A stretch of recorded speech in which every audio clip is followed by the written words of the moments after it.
स्वागत है आपका श्री शिव पुराण कथा में। मेरा नाम मनीषा है, मैं भारतीय हूँ और मैं कथावाचक हूँ।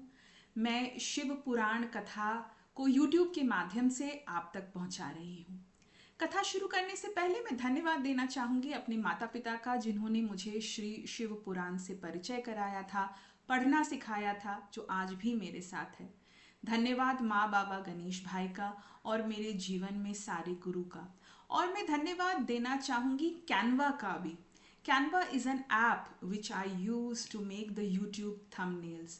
बहुत बहुत धन्यवाद देना चाहूँगी मैं कैनवा ऐप का, जिसकी मदद से मैं यूट्यूब के थंबनेल्स बनाती हूँ, जिसे आप देखते हैं मेरे यूट्यूब के फेस पर। बहुत बहुत धन्यवाद कैनवा का कि इतना आसान तरीके से वो सिखा देता है, मदद करता है कि आप खुद से वो थंबनेल बना सकते हैं। बहुत ही आसान है, सो धन्यवाद देना चाहूँगी। आज हम पढ़ेंगे श्री रुद्र संहिता का 3रा अध्याय। पुस्तक में पेज नंबर है 86। तो शुरू करते हैं। ओम नमः शिवाय। माँ बाबा गणेश भाई। ओम नमः शिवाय। 3रा अध्याय। नारद जी का भगवान विष्णु से उनका रूप मांगना। सूत जी बोले, महर्षियों, नारद जी के चले जाने पर शिव जी की इच्छा से विष्णु भगवान ने एक अद्भुत माया रची। उन्होंने जिस ओर नारद जी जा रहे थे वहां एक सुंदर नगर बना दिया। वह नगर वैकुंठ लोक से भी अधिक रमणीय था। वहां बहुत से विहार स्थल थे। उस नगर के राजा का नाम शील निधि था। उस राजा की एक बहुत सुंदर कन्या थी। उन्होंने अपनी पुत्री के लिए स्वयंवर का आयोजन किया था। उनकी कन्या का वरण के लिए उत्सुक बहुत से राजकुमार पधारे थे। वहां बहुत चहल पहल थी। इस नगर की शोभा देखते ही नारद जी का मन मोहित हो गया। जब राजा शीलनिधि ने नारद जी को आते देखा, उन्हें सादर प्रणाम करके स्वर्ण सिंहासन पर बिठाकर उनकी पूजा की। फिर अपनी देव सुंदरी कन्या को बुलाया, जिसने महर्षि के चरणों में प्रणाम किया। नारद जी से उसका परिचय कराते हुए शीलनिधि ने निवेदन किया, महर्षि, यह मेरी सुंदर पुत्री श्रीमती है। इसके स्वयंवर का आयोजन किया है। इस कन्या के गुण दोषों को बताने की कृपा कीजिए। राजा के ऐसे वचन सुनकर नारद जी बोले, राजन, आपकी कन्या साक्षात लक्ष्मी है। इसका भावी पति भगवान शिव के समान वैभवशाली, त्रिलोकजयी, वीर तथा कामदेव को भी जीतने वाला होगा। ऐसा कहकर नारद मुनि वहां से चल दिए। शिव कामदेव को भी जीतने वाला होगा, ऐसा कहकर नारद मुनि वहां से चल दिए। शिव की माया के कारण वे काम में वशीभूत हो सोचने लगे कि राजकुमारी को कैसे प्राप्त करूं। ऐसा नारद जी ने सोचा। स्वयंवर में आए सुंदर एवं वैभवशाली राजाओं को छोड़कर भला यह मेरे वर्ण कैसे करेगी। वे सोचने लगे कि नारियों को सौंदर्य बहुत प्रिय होता है। सौंदर्य को देखकर ही श्रीमती मेरा वर्ण कर सकती है। ऐसा विचार कर नारद जी फिर विष्णु लोक में जा पहुंचे और उन्हें राजा शीलनिधि की कन्या के स्वयंवर के बारे में बताया तथा उस कन्या के साथ विवाह करने की इच्छा व्यक्त की। उन्होंने भगवान विष्णु से प्रार्थना की कि वे अपना रूप उन्हें प्रदान करें ताकि श्रीमती उन्हें ही वरे। सूत जी कहते हैं, महर्षियों, नारद मुनि को ऐसी बात सुनकर भगवान मधुसूदन हंस पड़े और भगवान शंकर के प्रभाव का अनुभव करके उन्होंने इस प्रकार उत्तर दिया। भगवान विष्णु बोले, हे नारद, वहां आप अवश्य जाइए। मैं आपका हित उसी प्रकार करूंगा जिस प्रकार पीड़ित व्यक्ति का श्रेष्ठ वैद्य करता है, क्योंकि तुम मुझे विशेष प्रिय हो। ऐसा कहकर भगवान विष्णु ने नारद मुनि को वानर का मुख तथा शेष अंगों को अपना मनोहर रूप प्रदान कर दिया। तब नारद जी अत्यंत प्रसन्न होते हुए अपने को परम सुंदर समझकर शीघ्र ही स्वयंवर में आ गए और उस राज्यसभा में जा बैठे। उस सभा में रुद्रगण ब्राह्मण के रूप में बैठे हुए थे। नारद जी का वानर रूप केवल कन्या और रुद्रगणों को ही दिखाई दे रहा था। बाकी सबको नारद जी का वास्तविक रूप ही दिखाई दे रहा था। नारद जी मन ही मन प्रसन्न होते हुए श्रीमती की प्रतीक्षा कर रहे थे।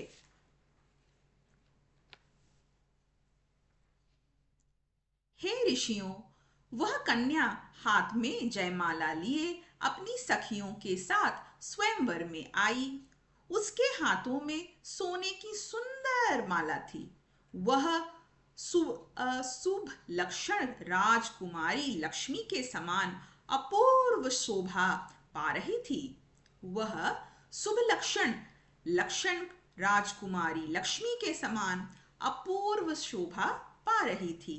नारद मुनि का भगवान विष्णु जैसा शरीर और वानर जैसा मुख देख वह कुपित हो गई और उनकी ओर से दृष्टि हटाकर मनोवांछित वर की तलाश में आगे चली गई। सभा में अपने मनपसंद वर को न पाकर वह उदास हो गई। उसने किसी के भी गले में वरमाला नहीं डाली। तभी भगवान विष्णु राजा की वेशभूषा धारण कर वहां आ पहुंचे। विष्णु जी को देखते ही उस परम सुंदरी ने उनके गले में वरमाला डाल दी। विष्णु जी राजकुमारी को साथ लेकर तुरंत अपने लोक को चले गए। यह देखकर नारद जी विचलित हो गए। तब ब्राह्मणों के रूप में उपस्थित रुद्रगण ने नारद जी से कहा, हे नारद जी, आप व्यर्थ ही काम से मोहित हो सौंदर्य के बल से राजकुमारी को पाना चाहते हैं। पहले जरा अपना वानर के समान मुख तो देखिए। सूत जी बोले। यह वचन सुनकर नारद जी को बड़ा आश्चर्य हुआ। उन्होंने दर्पण में अपना मुख देखा। वानर के समान मुख को देखकर वे अत्यंत क्रोधित हो उठे तथा दोनों रुद्रगणों को शाप देते हुए बोले, तुमने एक ब्राह्मण का मजाक उड़ाया है, अतः तुम ब्राह्मण कुल में पैदा होकर भी राक्षस बन जाओ। यह सुनकर वे शिवगण कुछ भी नहीं बोले, बल्कि इसे भगवान शिव की इच्छा मानते हुए उदासीन भाव से अपने स्थान को चले गए और भगवान की स्तुति करने लगे। इसी के साथ तीसरा अध्याय यहीं समाप्त हुआ। आगे हम पढ़ेंगे चौथा अध्याय। नारद जी का भगवान विष्णु को शाप देना। ऋषि बोले, हे सूत जी, रुद्र गणों के चले जाने पर नारद जी ने क्या किया और वे कहाँ गए? इसे सबके बारे में हमें भी बताइए। सूत जी बोले, हे महर्षियों, माया से मोहित नारद जी उन दोनों शिवगणों को शाप देकर भी मोहवश कुछ जान न सके। तत्पश्चात क्रोधित होते हुए वे तालाब के पास पहुंचे और वहां जल में पुनः अपनी परछाई देखे तो उन्हें फिर वानर जैसा आकृति दिखाई दी। उसे देखकर नारद जी को और अधिक क्रोध चढ़ गया। वे सीधे विष्णु लोक की ओर चल दिए। वहां पहुंचकर भगवान विष्णु से वे बोले, हे हरि, तुम बड़े दुष्ट हो। अपने कपट से विश्व को मोहने वाले तुम दूसरों को सुखी होता नहीं देख सकते। तभी तो तुमने सागर मंथन के समय मोहिनी का रूप धारण कर दैत्यों से अमृत का कलश छीन लिया था और उन्हें अमृत की जगह मदिरा पिलाकर पागल बना दिया था। यदि उस समय भगवान शंकर दया करके विष को न पीते तो तुम्हारा सारा कपट प्रकट हो जाता। तुम्हें कपटपूर्ण चालें अधिक प्रिय है। भगवान महादेव जी ने ब्राह्मणों को सर्वोपरि बताया है। आज तुम्ही में ऐसा सीख दूंगा जिससे तुम फिर कभी किसी भी ऐसे कार्य को नहीं कर सकोगे। तब तक तुम्हारा किसी शक्तिशाली मनुष्य से पाला नहीं पड़ा है, इसलिए तुम निडर बने हुए हो, परंतु अब तुम्हें तुम्हारी करनी का पूरा फल मिलेगा। ये वचन नारद जी ने विष्णु भगवान से कहा। माया मोहित नारद जी क्रोध में खिन्न थे। वे भगवान विष्णु को शाप देते हुए बोले, विष्णु, तुमने स्त्री के लिए मुझे व्याकुल किया है। तुम सभी को मोह में डालते हो। तुमने राजा का रूप धारण करके मुझे छला था, इसलिए मैं तुम्हें शाप देता हूं कि तुम्हारे जिस रूप ने कपट पूर्वक मुझे छला है, तुम्हें वही रूप मिले। तुम राजा होगे और इसी तरह स्त्री का वियोग भोगोगे जिस तरह मैं भोग रहा हूं। तुमने जिन वानरों के समान मेरी आकृति बना दी है, वही वानर तुम्हारी सहायता करेंगे। तुम दूसरों को स्त्री वियोग का दुख देते हो, इसलिए तुम्हें भी यही दुख भोगना पड़ेगा। तुम्हारी स्थिति अज्ञान से मोहित मनुष्य जैसी हो जाएगी। अज्ञान से मोहित नारद जी का शाप विष्णु भगवान ने स्वीकार कर लिया। तत्पश्चात उन्होंने महालीला करने वाली मोहिनी माया को समाप्त कर दिया। माया के जाते ही नारद जी का खोया हुआ ज्ञान लौट आया और उनकी बुद्धि पहले की तरह हो गई। उनकी सारी व्याकुलता चली गई तथा मन में आश्चर्य उत्पन्न हो गया।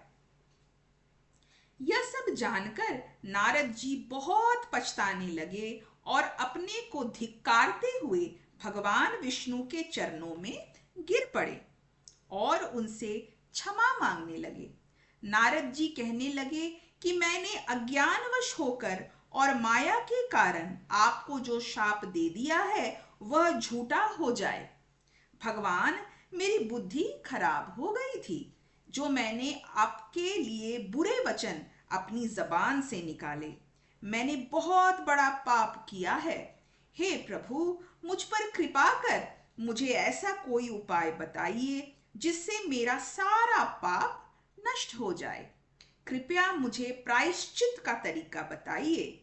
तब श्री विष्णु ने उन्हें उठाकर मधुर वाणी से कहा, हे महर्षि, आप दुखी ना हो। आप मेरे श्रेष्ठ भक्त हैं, इसमें कोई संदेह नहीं है। नारद जी, आप चिंता मत कीजिए। आप परम धन्य हैं। आपने अहंकार में वशीभूत होकर भगवान शिव की आज्ञा का पालन नहीं किया था, इसलिए उन्होंने ही आपका गर्व नष्ट के लिए यह लीला रची थी। वे निर्गुण और निर्विकार हैं और सत, रज और तम आदि गुणों से परे हैं। उन्होंने अपनी माया से ब्रह्मा, विष्णु और महेश तीनों रूपों को प्रकट किया है। निर्गुण अवस्था में उन्हीं का नाम शिव है। वे ही परमात्मा, महेश्वर, परब्रह्म, अविनाशी, अनंत और महादेव नामों से जाने जाते हैं। उन्हीं की आज्ञा से ब्रह्मा जी जगत के सत्रष्टा हुए हैं। मैं तीनों लोकों का पालन करता हूँ और शिव जी रुद्र रूप में सबका संहार करते हैं। वे शिव स्वरूप सबके साक्षी हैं। वे माया से भिन्न और निर्गुण हैं। वे अपने भक्तों पर सदा दया करते हैं। मैं तुम्हें समस्त पापों का नाश करने वाला, भोग एवं मोक्ष प्रदान करने वाला उपाय बताता हूँ। अपने सारे शकों एवं चिंताओं को त्याग कर भगवान शंकर की यश और कीर्ति का गुणगान करो और सदा अनन्य भाव से शिवजी के सतनाम स्रोत का पाठ करो। उनकी उपासना करो तथा प्रतिदिन उनकी पूजा अर्चना करो। जो मनुष्य शरीर, मन और वाणी द्वारा भगवान शिव की उपासना करते हैं उन्हें पंडित या ज्ञानी कहा जाता है। जो मनुष्य शिव जी की भक्ति करते हैं उन्हें संसार रूपी भवसागर से तत्काल मुक्ति मिल जाती है। जो लोग पाप रूपी दावानल से पीड़ित हैं उन्हें शिव नाम रूपी अमृत का पान करना चाहिए। वेदों का पूर्ण ज्ञान प्राप्त करने के पश्चात ही ज्ञानी मनुष्यों ने शिव जी की पूजा को जन्म मरण रूपी बंधनों से मुक्त होने का सर्वश्रेष्ठ साधन बताया है। इसीलिए आज से ही रोज भगवान शिव की कथा सुनो और कहा करो तथा उनका पूजन किया करो। अपने हृदय में भगवान शिव के चरणों की स्थापना करो तथा उनके तीर्थों में निवास करते हुए उनकी स्तुति कर उनका गुणगान करो। इसके बाद नारद जी, तुम मेरी आज्ञा से अपने मनोरथ की सिद्धि के लिए ब्रह्मलोक जाना। वहां अपने पिता ब्रह्मा जी की स्तुति करके उनसे शिव महिमा के बारे में पूछना।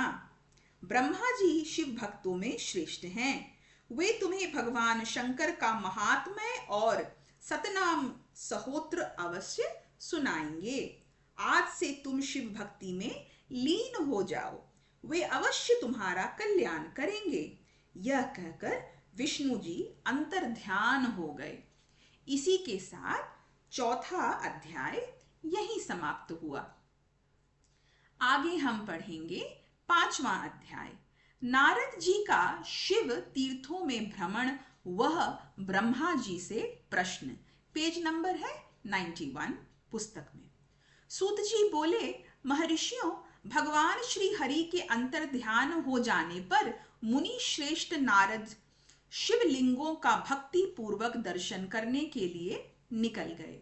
इस प्रकार भक्ति मुक्ति देने वाले अनेक शिवलिंगों के उन्होंने दर्शन किए। जब उन रुद्र गणों ने नारद जी को वहां देखा तो वे दोनों गण अपने शाप की मुक्ति के लिए उनके चरणों पर गिर पड़े और उनसे प्रार्थना करने लगे कि वे उनका उद्धार करें। नारद मुने, हम आपके अपराधी हैं। राजकुमारी श्रीमती के स्वयंवर में आपका मन माया से मोहित था। उस समय भगवान शिव की प्रेरणा से आपने हमें शाप दे दिया था। अब आप हमारी जीवन रक्षा का उपाय कीजिए। हमने अपने कर्मों का फल भोग लिया है। कृपा कर हम पर प्रसन्न होकर हमें शाप मुक्त कीजिए। नारद जी ने कहा, हे रुद्रगण, आप महादेव के गण हैं एवं सभी के लिए आदरणीय हैं। उस समय भगवान शिव की इच्छा से मेरी बुद्धि भ्रष्ट हो गई थी, इसलिए मोहवश मैंने आपको शाप दे दिया था। आप लोग मेरे इस अपराध को क्षमा कर दें, परंतु मेरा वचन झूठा नहीं हो सकता, इसलिए मैं आपको शाप से मुक्ति का उपाय बताता हूं। मुनिवर, विश्रवा के वीर द्वारा तुम एक राक्षसी के गर्भ में जन्म लोगे। समस्त दिशाओं में रावण और कुंभकर्ण के नाम से प्रसिद्ध पाओगे। राक्षस राज का पद प्राप्त करोगे। तुम बलवान व वैभव से युक्त होगे। तुम्हारा प्रताप सभी लोकों में फैलेगा। समस्त ब्रह्मांड के राजा होकर भी भगवान शिव के परम भक्तों में होगे। भगवान शिव के ही दूसरे स्वरूप श्री विष्णु के अवतार के हाथों से मृत्यु पाकर तुम्हारा उद्धार होगा तथा फिर अपने पद पर प्रतिष्ठित हो जाओगे। सूत जी कहने लगे कि इस प्रकार नारद जी का कथा सुनकर वे दोनों रुद्रगण प्रसन्न होते हुए वहां से चले गए और नारद जी भी आनंद से सराबोर हो मन ही मन शिव जी का ध्यान करते हुए शिव तीर्थों का दर्शन करने लगे। इस प्रकार भ्रमण करते करते वे शिव की प्रिय नगरी काशीपुरी में पहुंचे और काशीनाथ का दर्शन कर उनकी पूजा उपासना की। श्री नारद जी शिव जी की भक्ति में डूबे। उनका स्मरण करते हुए ब्रह्मलोक को चले गए। वहां पहुंचकर उन्होंने ब्रह्मा जी को आदर पूर्वक नमस्कार किया और उनकी स्तुति करने लगे। उस समय उनका हृदय शुद्ध हो चुका था और उनके हृदय में शिव जी के प्रति भक्ति भावना ही थी और कुछ नहीं। नारद जी बोले, हे पितामह, आप तो परब्रह्म परमात्मा के स्वरूप को अच्छी प्रकार से जानते हो। आपकी कृपा से मैंने भगवान विष्णु के महात्म्य का ज्ञान प्राप्त किया है एवं भक्ति मार्ग, ज्ञान मार्ग, तपो मार्ग, दान मार्ग तथा तीर्थ मार्ग के बारे में जाना है, परंतु मैं शिव तत्व के ज्ञान को अभी तक नहीं जान पाया हूं। मैं उनकी पूजा विधि को भी नहीं जानता हूं। अतः अब मैं उनके बारे में सभी कुछ जानना चाहता हूं। मैं भगवान शिव के विभिन्न चरित्रों, उनके स्वरूप तथा वे सृष्टि के आरंभ में, मध्य में किस रूप में थे, उनकी लीलाएं कैसी होती है और प्रलय काल में भगवान शिव कहाँ निवास करते हैं, उनका विवाह तथा उनके पुत्र कार्तिकेय के जन्म आदि की कथाएं मैं आपके श्री मुख से सुनना चाहता हूं। भगवान शिव कैसे प्रसन्न होते हैं और प्रसन्न होने पर क्या क्या प्रदान करते हैं, इस संपूर्ण वृतांत को मुझे बताने की कृपा करें। अपने पुत्र नारद की ये बातें सुनकर पितामह ब्रह्मा बहुत प्रसन्न हुए। इसी के साथ 5वां अध्याय यहीं समाप्त हुआ। मैं आपसे मिलूंगी 6ठे अध्याय के कथा पाठ पर। तब तक आप सब बहुत अच्छे रहिए और शांब सदाशिव के नाम जप का रस अपने जीवन में घोलते रहिए। ये बहुत ही शुभ हैबिट है, बहुत ही शुभ आचरण है कि जब भी समय मिले हम परमात्मा के नाम जप में अपने आप को समर्पित करें। भगवान के अनेक नाम होते हैं, जो नाम आपको प्रिय है उसी का नाम जप करें। भगवान तो भक्त की भक्ति में ही पिघल जाएं, है ना। मैं आपसे फिर मिलूंगी। ओम नमः शिवाय।